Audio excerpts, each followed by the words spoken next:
Dallas Theological Seminary's Chapel Podcast.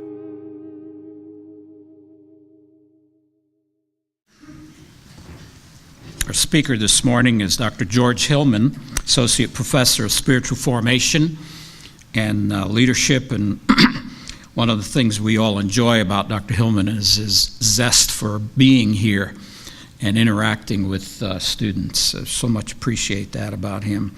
Dr. Hillman has a passion for discipleship, spiritual formation, and leadership development. He is a native Texan and probably the most important thing, an Aggie. Oh, I guess. thank you, my brother. Yeah.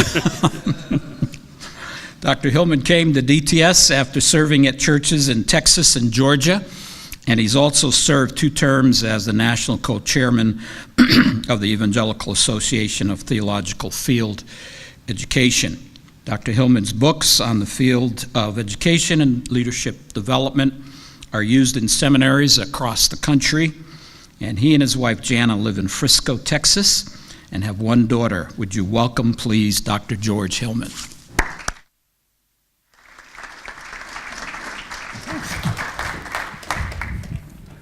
I have my toys up here because you can't preach at seminary without toys. And you know, before there was Angry Birds on the iPhone, before there was Call of Duty or Madden on the Xbox, before there was Farmville on Facebook, there was Risk. Any Risk players out there? Oh, yes. The cult of Risk. How many of you learned world geography based on the Risk board? I never knew where Irkutsk was until I played Risk. I learned where Afghanistan was. I learned where Ukraine was. And I always knew when I got into trouble, for you who are Risk players, you always wanted to end up in Madagascar or Australia because it was the least way you could get in there. And I see these heads shaking. I'm old school board games. I like old school board games. I like Risk. I like Monopoly. And I think these have kind of common themes. See, I see this and I get my little pieces and I roll my little dice, and guess what? I get to conquer things. I get to rule the world. And in Monopoly, I get to rule the business of Atlantic City, New Jersey. And all these various different games that I love all have a common theme of authority. Now, that's good on Risk. It's nice to be in charge when I'm playing Risk, but I see this kind of seeping in other places in my life as well, where I look at things like a Risk board, and it isn't good sometimes to do that. This summer, I had a great opportunity to take high school freshmen and sophomores to New Orleans on a mission trip. My daughter was one of the folks who was on that mission trip, and it was a great time of ministry. Definitely a city that still needs our prayers, even several years after the devastation of Katrina. Part of what we did with our high schoolers is that we had them work through the book of John. So they would do their morning devotions in the book of John, and then that night we would have a Bible study on the book of John. And so in the course of 10 days, we had high school freshmen and sophomores read through the entire book of John. And it was fun watching them interact with not just individual passages, but really interact with the whole meta-narrative of what's going on in John. John's a fascinating read. It's wonderful at expressing great theology, and you see the centrality of Christ all throughout the book. Well, we got to the Passion. So we get to John 18 and we get to John 19. And what we did one night is we had the kids sit and read the Passion story.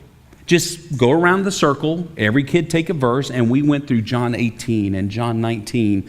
And in the midst of doing that, we came to the passage that we want to look at today in John chapter 19, verses 10 and 11. And having these kids read this, really these are kids that have grown up in church, but to really get sucked into the narrative, you get to this point in the gospel and you almost catch your breath. You almost gasp as you're reading along about what's going on with the trials. What I want to do is I want to read the passage for you so that you have some context, and then I want to talk about specifically how we find ourselves in this very passage. And what I want to do is actually go back a little bit into John chapter 18, starting in verse 28. The garden has passed. Jesus is now being brought before Pilate early on that Friday morning.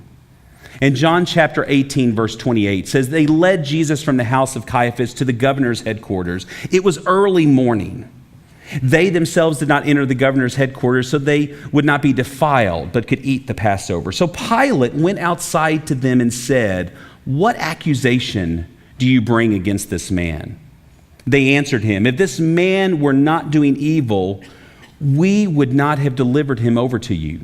Pilate said to them, take him yourself and judge him by your own laws. The Jews said to Pilate, it is not lawful for us to put anyone to death. This was to fulfill the word that Jesus had spoken to show by what kind of death he was going to die. So Pilate entered his headquarters again and called Jesus and said to him, are you the king of the Jews? Jesus answered, do you say this of your own accord, or did others say it to you about me? Pilate answered, am I a Jew? Your own nation and the chief priests have delivered you over to me. What have you done?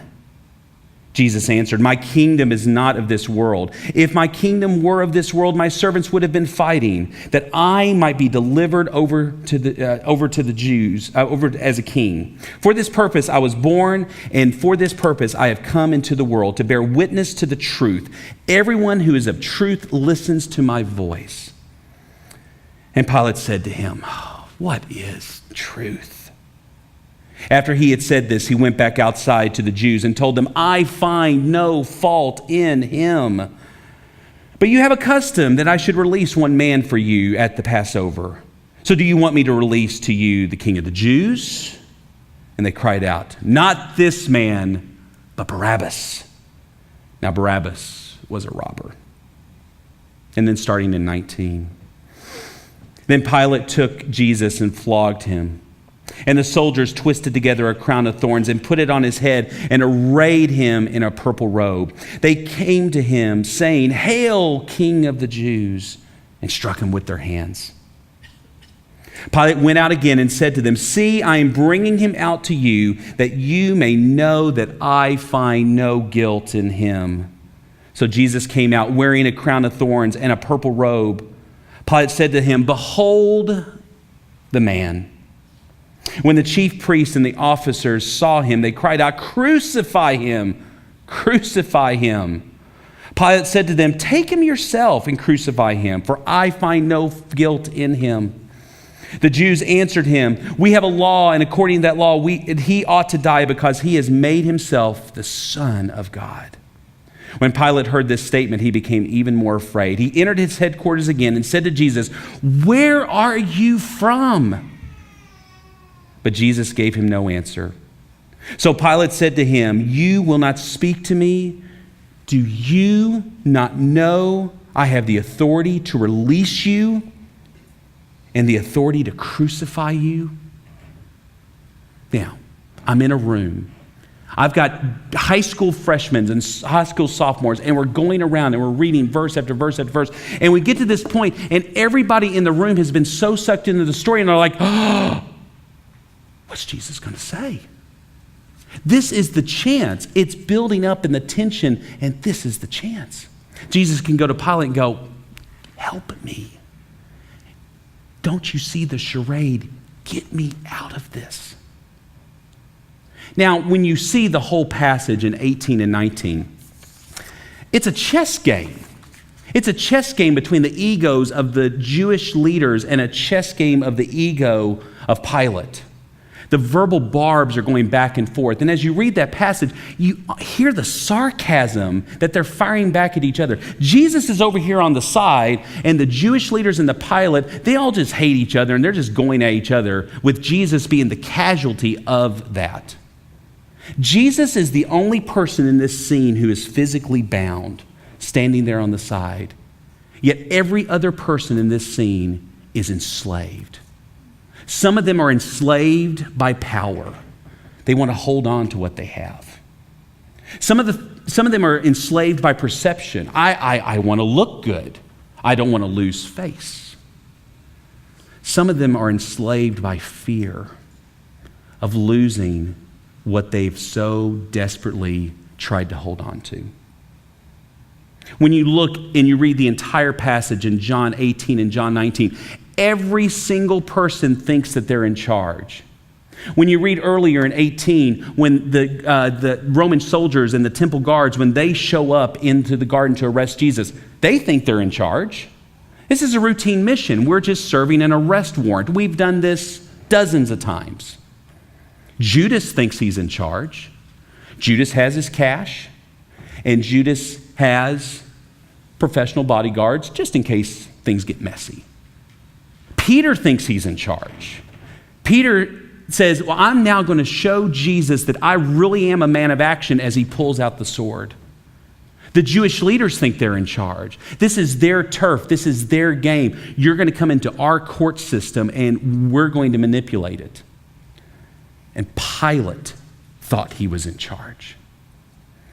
In this scene, Pilate is the human representative of one of the greatest political and military entities ever to be on the face of this earth. He has the power of the Roman Empire behind him. His soldiers filled the streets of Jerusalem. The symbol of Caesar is emblazoned on their shields. Even though this is where this scene takes place, he's just there temporarily for the festival. It's still very much Roman. And Jesus is brought in on Roman turf. This is Pilate's courtyard that this interaction is going to be taking place. History tells us that he was known as a man of brute force who was not afraid to eliminate anyone who would get in his way. He had no problem eliminating rebels, eliminating discontents, eliminating troublemakers. His previous record with the Jews had shown that. In this exchange between Jesus and Pilate, the exchange starts off very mocking. Pilate goes to Jesus and says, why are they even bothering bringing you here? Do you see what time of the morning it is? But as the exchange goes, it gets tense. So that you get to this point of this human entity representing everything that is Rome, looking at Jesus saying, don't you get it? Your life holds in my hand. I have the authority to kill you. I have the authority to let you go. And here's the irony of this whole thing. Pilate didn't have the authority. My paraphrase, Jesus goes back and says, you're not in charge. This brings me back to my main point. So many times, I think I'm in charge. I'm in charge of my game in life. And before we just completely throw Pilate under the bus, he's not a nice guy. But I sometimes say that to Jesus. Sometimes I, in my life, say to Jesus, I think I'm in charge of my life. I think I've got this thing figured out. Thanks very much for showing up. As a seminary prof and as seminary students. What does this look like? A couple different things. First, it looks like prayerlessness in my life. Why do I need to pray? Because I've got everything all figured out. It looks like a lack of dependence on God. I have food on the table. I have money in the checking account. I've got a car in the parking lot. I have a roof on my head. Do I really need God for anything else? It looks like a very busy personal schedule where I'm busy doing all these things for God. I'm going to seminary for God, yet I have little time to be in the presence with God. It looks like spiritually lifeless churches, organizations that are run like businesses, where the latest thing to make us look hip, relevant, make things look easy, efficient. Oh, we think we're in charge, but we're not. The past 12 months have been a lousy year for me. Can I say that up here as a seminary prof? It stunk. Let me tell you what's happened in my life in the last 12 months. I had my first visit to the emergency room this year. As a result of that emergency room visit, I was out of the classroom and out of home for 2 weeks.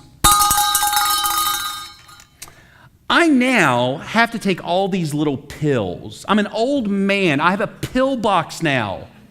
I am too young to have a pill box.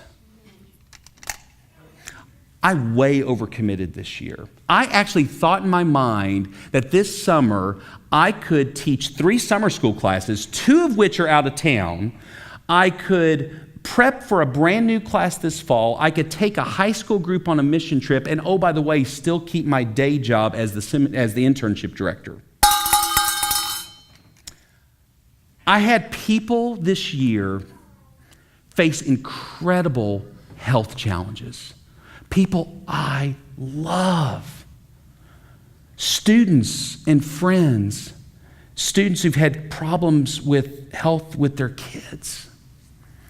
Problems to the point of I look and say, God, I don't get this. They're too young to have to deal with this. I don't get this. Why did this happen to them? I'll only tell you what I do with my little bucket. My natural reaction is just to make a lot of noise. It's just to work more. I do all these things, and so what do? I don't slow down. I don't pray. I get busier. And you know what? You do too. We talk to about 300 of you each year as you come through and as you wrap up your internship. And the constant theme, we say, how's your prayer life? It stinks. How are you doing with your family? It's awful. How are you doing keeping balance? I'm so out of whack right now with balance. You see, we think we're in charge, but we're not. There was a reason why we had you sing the hymn.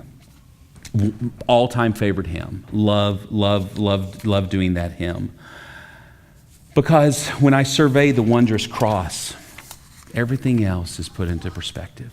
So my question is, you got 1 more week of summer school. You realize you are the committed remnant, that you have stuck through summer school. Some of you, as you're in your last week of languages, God bless you. Amen. For 1 or 2 of you as well, you're graduating. This is like your last hurrah. You've walked across stage, but now you got to finish up your last Hebrew exam so we can get you out there and get you graduated. Here's my question. How's August going to look different for you this year?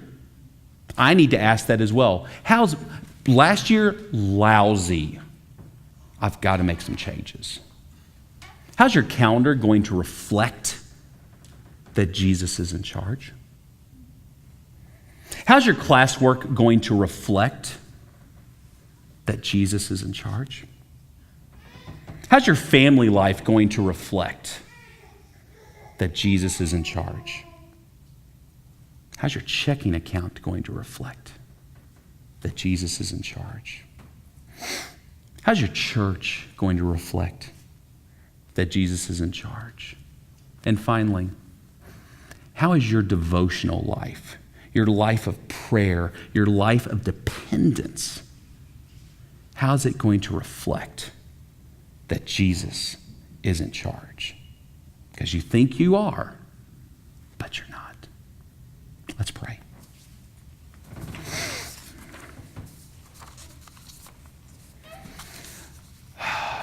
Father, when I do survey the wondrous cross on which the Prince of Glory died, my richest gain, oh Father, may I count it as loss, and may I pour contempt on all my pride.